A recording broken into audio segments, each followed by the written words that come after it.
జీర్ణక్రియకి చేరిపోతుంది. పాదం ద్వారా వెళ్తుంది. పాదం ద్వారా ఈ నరాల ద్వారా వెళ్ళిపోయి లోపలికి ఇలా వెళ్ళిపోయి ఇది లంగ్స్లో చేరిపోతుంది. ఆ ఇన్ఫెక్ట్ ఆ పురుగు దీనివల్ల కాలి ద్వారా వ్యాప్తి చెందటం.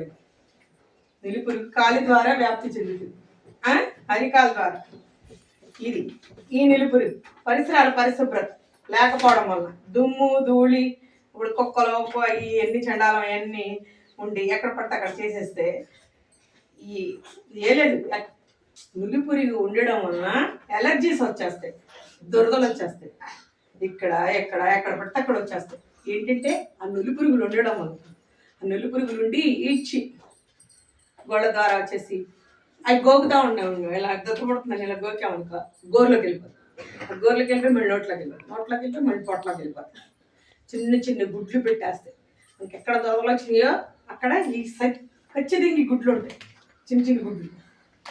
ఆ చిన్న చిన్న గుడ్లన్నీ మళ్ళీ నోటి ద్వారా మళ్ళీ పొట్లోకి వెళ్ళిపోతాయి.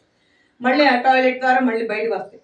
మళ్ళీ టాయిలెట్ ద్వారా వచ్చి మళ్ళీ ఆ దుమ్ము ధూళి, ఎవడన్నా నులిపురుగులు ఉన్నవాడు టాయిలెట్ బయట కూర్చున్నాడు అనుకో, గాలికి ఇట్లా స్ప్రెడ్ అయిపోయి మనకి చేరిపోతుంది. అలా నోటి ద్వారా దుమ్ము ధూళి ద్వారా వచ్చాయి. మనకి కారణం ఎలా తెలుస్తుంది? టాయిలెట్కి వెళ్ళే చోట దొరకొచ్చినా, దొడ్లోకి వెళ్ళే చోట పురుగులు వచ్చేస్తూ ఉంటాయి. కొంతమందికి నోట్లోంచి వచ్చేస్తూ ఉంటాయి, కొంతమందికి దొడ్లోంచి పురుగులు పడుతూ ఉంటాయి. అదేంటంటే ఇన్ఫెక్షన్. అది ఎక్కువైతే చనిపోతారు. పసిపిల్లలు అప్పుడు గర్భిణీ స్త్రీగా కిశోర వయసులోనే వాళ్ళకి నులిపురుగు ఉంది, చూసుకోలేదు, వాళ్ళు తిన్నదంతా ఏమైపోతుందో తెలియదు, వంట పట్టదు. తర్వాత ఏమవుతుంది, వాళ్ళలో అంతర్గతంగా అవి ఉండిపోతాయి.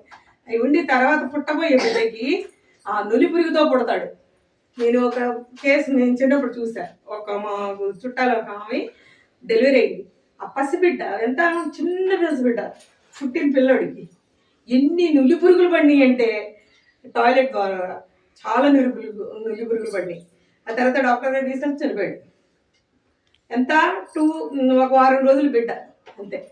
అంటే ఏంటంటే అంతర్గతంగా ఉండిపోతాయి, గర్భిణీ స్త్రీకి కడుపులో ఉండిపోతాయి. అందుకనే 6 నెలలకు ఒకసారి ఖచ్చితంగా నులిపురుగు టాబ్లెట్ వేసుకోవాలి. ఓకేనా? నెక్స్ట్ తర్వాతది ఇదేంటి, గేదలు, పందులు, కుక్కలు వాటి ద్వారా వచ్చే నులిపురుగు. ఇప్పుడు నులిపురుగులు ఎన్ని రకాలు? ఇదేమో కాలి ద్వారా, ఇదేమో మామూలుగా రోడ్ల మీద అట్లా ఆకలి కూర్చుంటే వచ్చేది నులిపురుగు. ఇదేమో కుక్కలు, పందులు, గేదలు, మేకలు. నోకండి, వాడు చెప్తున్నాడు, అబ్జర్వ్ చేస్తున్నాడు.